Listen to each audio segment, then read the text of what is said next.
Hello friends, welcome to Makant classes.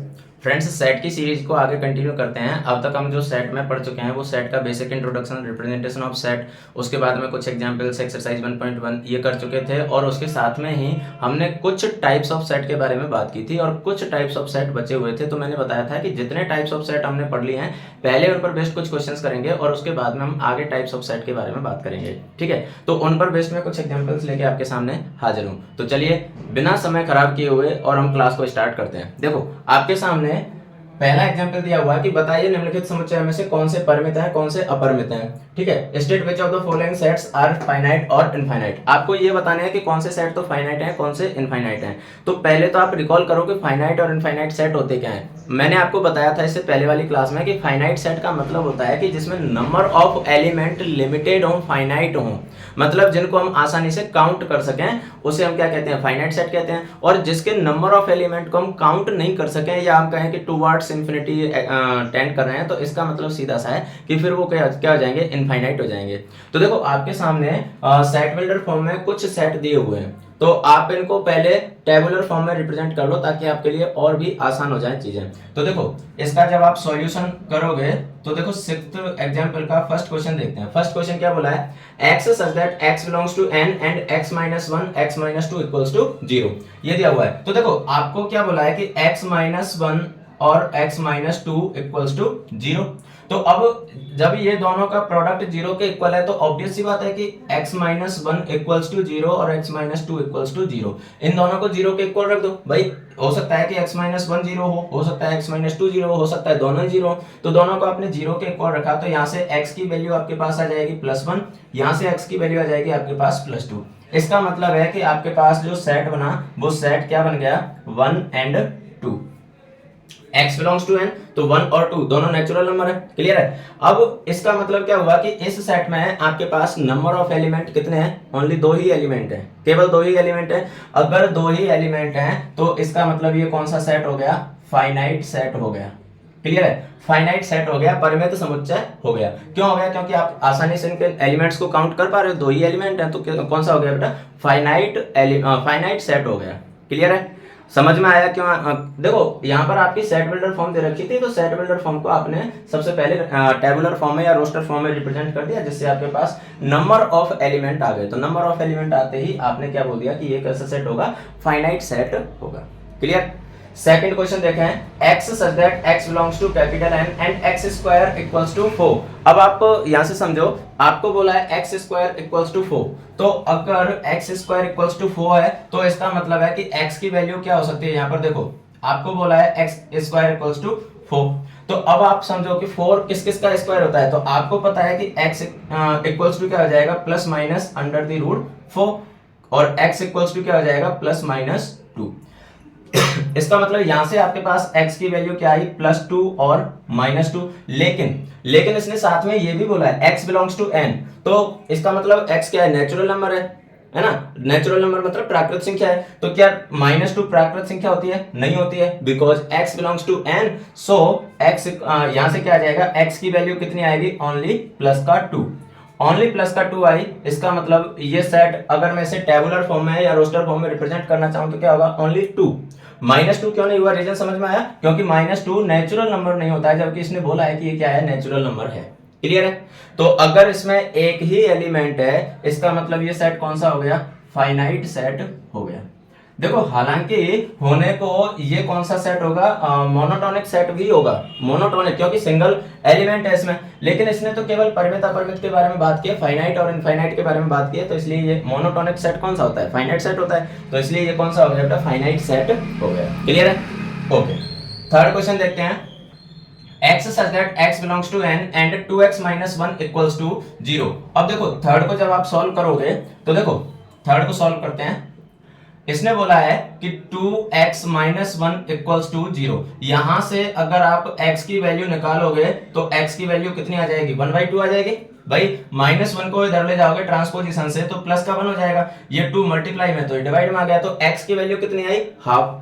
और साथ में इसने क्या बोला है, x belongs to capital N, यानी x क्या है, नेचुरल नंबर है, x नेचुरल नंबर भी है, x की वैल्यू हाफ भी है, तो हाफ तो पॉसिबल ही नहीं है क्योंकि नेचुरल नंबर तो स्टार्ट ही 1 से होते हैं, है ना, तो हाफ तो नेचुरल नंबर नहीं होता है। इसका मतलब है कि ये जो सेट आया वो सेट कौन सा आया, एम्प्टी सेट आया, एम्प्टी सेट आया यानी नल सेट आया। क्लियर है? तो जब एम्प्टी सेट आया, आपको पता है कि जो एम्प्टी सेट होता है वो कैसा होता है बेटा, फाइनाइट सेट होता है, क्योंकि हम उसके नंबर ऑफ एलिमेंट बता सकते हैं। एम्प्टी सेट में नंबर ऑफ एलिमेंट कितने होते हैं, 0, इसमें कोई एलिमेंट नहीं होता है, कोई एलिमेंट नहीं होता है, मतलब वो कौन सा होता है, फाइनाइट सेट होता है। तो इसलिए ये भी कौन सा हो गया, फाइनाइट सेट हो गया। अभी तक हमने 3 सेट के बारे में बात की है और तीनों के तीनों सेट कौन से थे, फाइनाइट सेट थे। क्लियर है? ओके, अब हम देखते हैं फोर्थ क्वेश्चन। और फोर्थ क्वेश्चन क्या है, देखो फोर्थ क्वेश्चन में क्या बोला है, x such that x belongs to n and x is a prime number। Prime number कहो या फिर हिंदी में कहें तो अभाज्य संख्या। अब आपको पता है प्राइम नंबर कौन से होते हैं, देखो अगर मैं फोर्थ सेट की बात करूं तो ये सेट हो जाएगा। देखो प्राइम नंबर कौन से होते हैं, 2, 3, 5, 7, 11, 13, 17, 19 एंड सो ऑन। कहने का मतलब है कि प्राइम नंबर या अभाज्य संख्याएं तो हमारे पास कितनी होती हैं, इनफाइनाइट होती हैं भाई। 19 के बाद में 23, 29, 31 आगे कंटिन्यू चलते जाएंगे। तो प्राइम नंबर हमारे पास, देखो आगे इसमें हमने क्या लगा दिया, एंड सो ऑन लगा दिया। अब एंड सो ऑन लगाने का मतलब क्या होगा, एंड सो ऑन लगाने का मतलब है कि इसमें नंबर ऑफ एलिमेंट कितने होंगे बेटा, इनफाइनाइट एलिमेंट होंगे। अगर इसमें इनफाइनाइट एलिमेंट हैं तो इसका मतलब है कि ये सेट कौन सा हो गया, इनफाइनाइट सेट हो गया, क्योंकि इसकी कार्डिनलिटी कितनी आ गई, इनफाइनाइट आ गई। नंबर ऑफ एलिमेंट कितने हो गए इसमें, इनफाइनाइट हो गए। क्लियर है? ओके, बहुत नॉर्मल से क्वेश्चन है, आप आसानी से इनको आंसर कर सकते हो। ठीक है, अगर यहीं पर मैं फिफ्थ क्वेश्चन की बात करूं तो देखो इसने क्या बोला है, x such that x belongs to n and x is odd number। Odd number के बारे में बात की, नेचुरल नंबर भी है साथ में ऑड नंबर भी है। तो देखो नेचुरल नंबर और ऑड नंबर तो कौन से होते हैं, देखो ये होते हैं ऑड नंबर यानी विषम संख्या। तो 1, 3, 5, 7, 9, 11 एंड सो ऑन। अब आप देख सकते हो कि ऑड नंबर होते हैं वो भी इनफाइनाइट होते हैं भाई, 1 से स्टार्ट होते हैं और 1 से स्टार्ट होकर और आगे इनफाइनाइट की ओर जाते हैं। तो इसका मतलब सीधा सा है कि यहाँ पर भी नंबर ऑफ एलिमेंट कितने हो गए, इनफाइनाइट हो गए। अगर यहाँ नंबर ऑफ एलिमेंट इनफाइनाइट हैं, इसका मतलब सीधा सा है कि ये सेट भी कौन सा हो गया बेटा, इनफाइनाइट सेट हो गया, यानी अपरमेय समुच्चय हो गया। तो अगर मैं सिक्स्थ एग्जांपल की ओवरऑल बात करूं तो इसमें से फर्स्ट, सेकंड और थर्ड ये तीन तो सेट कौन से थे, फाइनाइट थे, और फोर्थ और फिफ्थ ये दोनों कैसे थे, इनफाइनाइट सेट थे। क्लियर है? तो आई होप कि सिक्स्थ एग्जांपल आपकी समझ में अच्छे से आ चुका होगा। बहुत नॉर्मल सा एग्जांपल था, इसमें कोई ज्यादा कुछ करना ही नहीं था, ज्यादा कुछ सोचना ही नहीं था। क्लियर है? चलिए अब हम बात करते हैं एग्जाम्पल नंबर 7 की। तो 7th एग्जाम्पल अगर आप देखोगे तो इसमें पूछा है कि समान समुच्चयों के युग्म छांटिए यदि कोई ऐसा युग्म है तो, और साथ में कारण भी बताइए। ठीक है, find the pairs of equal set if any give reason.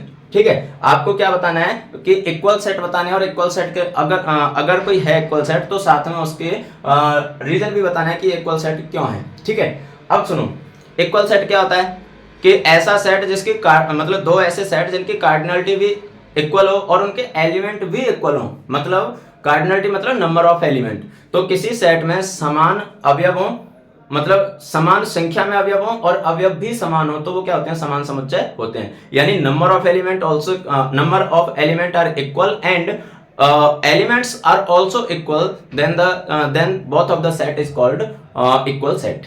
Clear है? ओके, तो अब देखो यहाँ पर आपको कुछ सेट दे रखे हैं, ए बी सी डी और ई, टोटल आपको 5 सेट दे रखे हैं। तो यहाँ पर भी आपको सेट बिल्डर फॉर्म दे रखी है। तो आप एक काम करो कि पहले इनको टेबुलर फॉर्म में रिप्रेजेंट कर लो, तो बहुत आसानी से आप इनको एक्सप्लेन कर पाओगे कि कौन कौन से तो इक्वल हैं और कौन कौन से इक्वल नहीं है। तो देखो सबसे पहले मैं ए की बात करता हूँ। तो ए सेट तो आपको ऑलरेडी किसमें दे रखा है, टेबुलर फॉर्म में दे रखा है। ठीक है, उसके बाद में अगर मैं बी सेट की बात करूं तो देखो बी सेट के लिए इसने बोला है x such that x greater than 15 and x less than 5। तो x 15 से बड़ा भी हो और x 5 से छोटा भी हो, ऐसा तो कोई नंबर है ही नहीं भाई 15 से बड़ा और 5 से छोटा ऐसा तो कोई भी नंबर नहीं है। क्लियर है? तो ऐसा अगर कोई नंबर नहीं है, इसका मतलब ये सेट कौन सा हो गया, एम्प्टी सेट हो गया, यानी कौन सा सेट हो गया, रिक्त समुच्चय हो गया। क्लियर है? बी रिक्त हो गया। उसके बाद में अगर मैं सी की बात करूं तो देखो सी के एलिमेंट क्या हो जाएंगे, देखो इसने बोला है x minus five equals to zero, x minus five equals to zero implies x equals to यहाँ से कितना आ जाएगा 5। भाई माइनस 5 इधर जाके प्लस का हो जाएगा ट्रांसपोजिशन में, तो x इक्वल्स टू 5 आ गया। इसका मतलब C कौन सा सेट है, मोनोटोनिक सेट है और इसका एलिमेंट क्या है 5 है। क्लियर है, ओके। उसके बाद में बात करते हैं D। तो D में क्या है, देखो D है x such that x square equals to 25। अब देखो x square equals to 25 तो x equals to कितना हो जाएगा plus minus under the root 25 और plus minus under the root 25 इसका मतलब x equals to कितना हो गया प्लस माइनस 5। आपको पता है कि 25 किस किस का स्क्वायर होता है, 5 का भी होता है और माइनस 5 का भी होता है। तो इसका मतलब है कि इस सेट के जो एलिमेंट होंगे वो क्या होंगे माइनस 5 एंड प्लस 5, ये इसके एलिमेंट हो गए। क्लियर है। उसके बाद में लास्ट जो सेट है E, उसकी बात करते हैं। तो देखो E सेट में क्या बोला है, x such that x is an integral positive root of the equation x square minus 2x minus 15 equals to 0। यानी x such that x समीकरण x square minus 2x minus 15 equals to 0 का एक धन पूर्णांक मूल है, पॉजिटिव रूट है। ठीक है, तो अब देखो मैं इसको यहाँ पर इरेज कर देता हूँ। देखो सबसे पहले तो आप क्या करोगे कि जो क्वाड्रेटिक इक्वेशन आपको दे रखी है उस क्वाड्रेटिक इक्वेशन के आप यहां से इसके रूट निकालोगे। ठीक है, तो देखो x square minus 2x minus 15 equals to 0। तो आपको पता है कि क्वाड्रेटिक इक्वेशन को इक्वेशन के जीरो जब हम फाइंड आउट करते हैं, रूट फाइंड आउट करते हैं, तो वो रूट कैसे फाइंड आउट करते हैं, मिडिल टर्म स्प्लिट करके। ठीक है, तो जब आप इसकी मिडिल टर्म स्प्लिट करोगे तो ये हो जाएगा x स्क्वायर, उसके बाद में minus 5x plus 3x minus 15 equals to 0। ये आप 9th 10th में बहुत अच्छे से पढ़ के आए होंगे मिडिल टर्म स्प्लिट करके। मिडिल टर्म स्प्लिट कैसे करते हैं कि प्लस या माइनस करने पर मिडिल टर्म आए और मल्टीप्लाई करने पर फर्स्ट और थर्ड का मल्टीप्लीकेशन आए, ये आप अच्छे से जानते हो। तो माइनस 5x और प्लस 3x, माइनस 5 प्लस 3 कितने हो गए माइनस के 2 और माइनस 5 इंटू प्लस 3 करेंगे तो माइनस 15 आ जाएगा। ठीक है, अब देखो इसमें से कॉमन लो, इसमें से कॉमन लो, तो यहां से कॉमन आ जाएगा x, तो अंदर बचेगा x माइनस 5। यहां से कॉमन आ जाएगा प्लस 3, तो अंदर बचेगा x माइनस 5 इक्वल्स टू 0। तो x माइनस 5 आपने वापस कॉमन लिया तो यहां से बचेगा x और यहां से बचेगा प्लस 3 इक्वल्स टू 0। इन दोनों को अलग अलग 0 के इक्वल रखो तो x माइनस 5 इक्वल्स टू 0, तो x इक्वल्स टू कितना आ गया प्लस का 5। x प्लस 3 इक्वल्स टू 0, तो x इक्वल्स टू कितना आ गया माइनस का 3। इसका मतलब ये हुआ कि इस सेट के जो एलिमेंट आए E इक्वल्स टू जो एलिमेंट आए वो कौन से है 5 और माइनस 3, लेकिन साथ में इसने क्या बोला है पॉजिटिव रूट यानी धन पूर्णांक मूल है। तो पॉजिटिव की अगर हम बात करेंगे तो 3 तो नेगेटिव है, 3 नेगेटिव है तो 3 को तो स्किप करो। 3 को अगर आप स्किप करोगे तो इसका मतलब है कि E का एलिमेंट कौन सा रह गया ओनली 5। E का एलिमेंट क्या रह गया ओनली 5, तो E इक्वल्स टू हो गया 5। अब मैंने आपके सामने टोटल पांचों जो सेट थे उन पांचों सेट के क्या लिख दिए, अच्छा ये नीचे लिख दिया था मैंने, ओके तो यहाँ लिख देता हूँ इसे, ये 5। ठीक है, तो ये पांचों सेट के मैंने क्या लिख दिया आपके सामने टेबुलर फॉर्म लिख दिए। ठीक है, यानी रोस्टर फॉर्म लिख दिए। अब आप बहुत आसानी से इन्हें देख के बता सकते हो कि कौन कौन से सेट इक्वल है। देखो यहाँ पर है 0, 0 किसी भी सेट में है क्या, नहीं, मतलब ये किसी के इक्वल नहीं है। ये एम्प्टी सेट है, कोई और एम्प्टी सेट है क्या, नहीं, मतलब ये भी किसी के इक्वल नहीं है। सी में एलिमेंट एक ही है और वो कौन सा है 5। ई में एलिमेंट एक ही और वो कौन सा है 5। इसका मतलब सीधा सा हुआ कि सी इक्वल्स टू क्या हो गया ई। ठीक है, डी में है -5 और +5, तो देखो 5 तो यहाँ भी है लेकिन -5 नहीं है, इसलिए डी और सी इक्वल नहीं हुए। सिमिलरली 5 यहाँ भी है लेकिन -5 नहीं है। तो कहने का मतलब है कि ये जो 5 सेट थे इनमें से केवल और केवल 2 ही सेट हैं जो इक्वल हैं। कौन कौन से, सी और ई। ठीक है, तो आप इसका आंसर लिख सकते हो कि only C and E sets are equal. और इसने बोला था ना कि रीजन भी दो, गिव रीजन, तो रीजन हम दे चुके हैं सभी के, हमने क्या बना दी टेबुलर फॉर्म बना दी, तो इसलिए इनके रीजन हम दे चुके हैं। क्लियर है, तो ये था आपका एग्जाम्पल नंबर 7। अब हम चलते हैं एग्जाम्पल नंबर 8 पर। देखिए बेटा एग्जाम्पल 8 आपके सामने दिया हुआ है। निम्नलिखित समुच्चय युग्मों में से कौन से समान है, अपने उत्तर का औचित्य बताइए।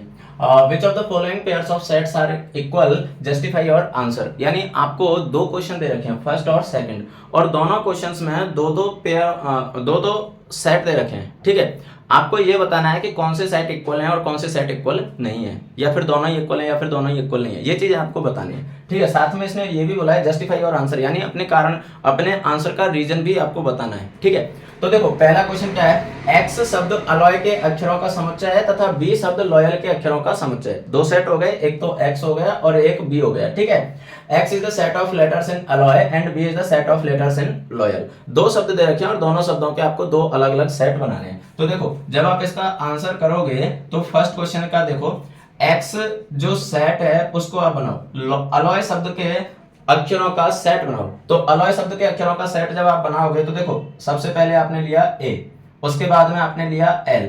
अब एल वापस तो आ नहीं सकता, क्यों नहीं आ सकता, क्योंकि आपको पता है कि repetition is not allowed, repetition allow नहीं होता है। तो एल आपने ले लिया, मतलब वापस आप नहीं लोगे। ठीक है, उसके बाद में आप क्या लिखोगे, ओ, उसके बाद में आप क्या लिखोगे, बाई। ये आपके पास अलॉय शब्द के अक्षरों का क्या बन गया, सेट बन गया, समुच्चय बन गया, और यही आपका क्या है, सेट एक्स। ठीक है, उसके बाद में आप बनाओ सेट बी। तो बी सेट किसके किसके अक्षरों से बनाना है, लॉयल के से। ठीक है, तो देखो सबसे पहले आपने लिखा एल, फिर आपने लिखा ओ, फिर आपने लिखा बाई, फिर आपने लिखा ए। अब एल को वापस लोगे नहीं, क्योंकि एल ऑलरेडी आ चुका है और आपको पता है कि रिपीटेशन अलाउड नहीं होता है। ठीक है, तो ये तो हुआ सेट एक्स और ये हुआ सेट बी। ठीक है, अब आप चेक करो कि क्या ये दोनों सेट इक्वल है या नहीं है। सबसे पहले अगर आप इनकी कार्डिनलिटी देखोगे तो देखो सेट एक्स की कार्डिनलिटी कितनी है, 4। भाई नंबर ऑफ एलिमेंट इसमें कितने हैं, 4। सिमिलरली सेट बी की कार्डिनलिटी आप चेक करोगे तो इसमें भी कितने हैं, 4, क्योंकि यहां पर भी टोटल एलिमेंट कितने हैं, 4 है। ठीक है, तो कार्डिनलिटी तो इक्वल हो गई। उसके बाद में एलिमेंट्स चेक करो, तो एलिमेंट्स जब आप चेक करोगे देखो यहां पर क्या है, ए, यहां भी ए है, कोई प्रॉब्लम नहीं। यहां पर क्या है, एल, यहां भी क्या है, एल है, कोई प्रॉब्लम नहीं। यहां क्या है, ओ, यहां भी ओ है, कोई प्रॉब्लम नहीं। यहां क्या है, बाई, और यहां भी क्या है, बाई है। चारों के चारों सेट कैसे हैं, इक्वल हैं। आपको पता है कि सेट को लिखते टाइम उनका जो सीक्वेंस होता है वो मायने नहीं रखता। सीक्वेंस आप कुछ भी रखो, जैसे यहाँ पर सीक्वेंस क्या है, ए एल ओ बाई, यहाँ पर क्या है, एल ओ बाई ए, कोई प्रॉब्लम नहीं है। तो सीक्वेंस इनका कुछ भी हो सकता है। तो लाइक सेट कब होंगे, जब उनकी कार्डिनलिटी इक्वल हो और साथ में जो एलिमेंट्स हैं वो भी कैसे हो, इक्वल हो। तो आप देख पा रहे हो कि कार्डिनलिटी भी दोनों की इक्वल है और एलिमेंट्स हैं वो भी इक्वल हैं, इसलिए आप बोल सकते हो कि सेट एक्स और सेट बी दोनों कैसे हैं, इक्वल हैं। आप लिख सकते हो कि hence x equals to B. तो ये दोनों सेट कैसे हो गए, इक्वल हो गए। सेकंड क्वेश्चन अगर आप इसका देखोगे तो देखो सेकंड क्वेश्चन देखो, a equals to n such that n belongs to z, z मतलब इंटीजर्स। ठीक है, तो n कहां से बिलोंग कर रहा है, इंटीजर से। And n square less than और इक्वल्स टू 4। जब हम इसका स्क्वायर करते हैं तो या तो 4 आता है या 4 से कम आता है। तो अब देखो जब 4 या 4 से कम आ रहा है तो इसका मतलब सीधा सा है कि अगर मैं लिखूं, देखो -1 का मैंने स्क्वायर किया तो कितना आया, 1। -2 का मैंने स्क्वायर किया कितना आया, 4।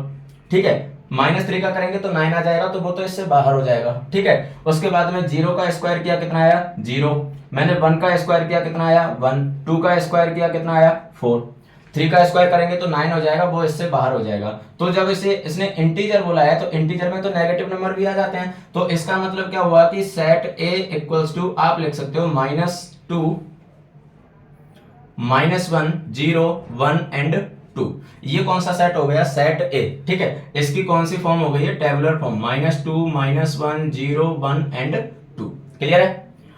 उसके बाद में देखो बी सेट क्या बोल रहा है कि x such that x belongs to r, r मतलब real number, and x square -3x + 2 equals to 0। मतलब यहां पर भी आपको क्या दे दिया है, क्वाड्रेटिक इक्वेशन दे दी, और क्वाड्रेटिक इक्वेशन को सॉल्व करके पहले तो आपको इसकी कौन सी फॉर्म बनानी है, टेबुलर फॉर्म बनानी है। तो चलो मैं इसको तो इरेज कर देता हूं, फर्स्ट वाले को इरेज कर देता हूं। अब देखो सेकंड वाले में, देखो सेकंड वाले का जब आप आंसर करोगे तो मैंने यहाँ पर बता दिया है कि ए सेट में कौन से एलिमेंट आएंगे, -2, -1, 0, 1 एंड 2, ये एलिमेंट आएंगे। अब मैं इसको भी इरेज कर देता हूँ।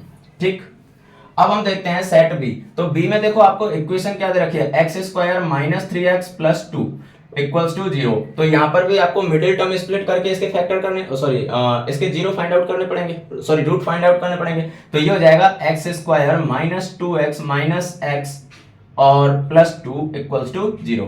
आपको पता है कि -2 इंटू -1 करेंगे तो प्लस का 2 आ जाएगा और -2 -1 कितने हो गए, -3 हो गए। तो इसमें से कॉमन लो, इसमें से कॉमन लो, तो यहाँ से आ जाएगा x कॉमन, तो अंदर बचेगा x -2, यहाँ से -1 कॉमन आएगा तो बचेगा x -2 इक्वल्स टू 0। तो x -2 वापस कॉमन लोगे तो बचेगा x -1 इक्वल्स टू 0। दोनों को अलग अलग जब आप 0 के इक्वल रखोगे तो x -2 equals to 0, x equals to कितना हो गया, प्लस का 2, x -1 इक्वल्स टू 0, तो x इक्वल्स टू कितना हो गया, प्लस का 1। अब इसका मतलब है कि आपके पास जो बी सेट आया उस बी सेट के एलिमेंट कौन से हो गए, 1 एंड 2, क्योंकि रियल नंबर से बिलोंग कर रहे हैं तो इसलिए ये हो गए 1 एंड 2। अब आपको बताना है कि क्या ये इक्वल सेट है या नहीं है। जरा चेक करना कि इसकी कार्डिनलिटी कितनी है, 4 है, सॉरी 5 है, क्योंकि इसमें नंबर ऑफ एलिमेंट कितने हैं, 5 है। इसकी कार्डिनलिटी कितनी है, 2 है, तो इक्वल सेट की कार्डिनलिटी तो हमेशा इक्वल होती है।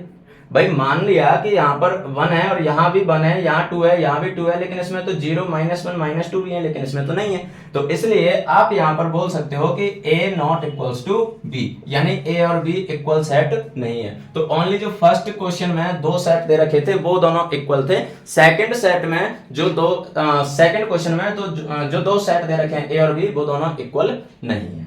तो ये था बेटा आपका एग्जाम्पल नंबर 8। तो चलिए आज की क्लास को तो यहाँ पर खत्म करते हैं और कल की क्लास में हम अगली एक्सरसाइज लेने वाले हैं जिसमें से और इसी तरह के क्वेश्चन उठाएंगे और फिर उसके बाद में हम अगले टाइप ऑफ सेट पर जाएंगे, ठीक है, जिसमें हम यूनिवर्सल सेट, सबसेट वगैरह वगैरह उनकी बात करेंगे। प्रॉपर सबसेट क्या होता है, प्रॉपर यूनिवर्सल सेट क्या होता है, पावर सेट क्या होता है, उन सब की हम बहुत डीपली इसमें बात करने वाले हैं। क्लियर है? तो चलिए आज की क्लास को यहाँ पर खत्म करते हैं और मिलते हैं कल की क्लास में एक नए जोश, नए जुनून, नई एनर्जी के साथ में। तब तक के लिए हंसते रहिए, मुस्कुराते रहिए, पढ़ते रहिए, खेलते रहिए और सफलता की ओर बढ़ते रहिए। Bye bye, thank you.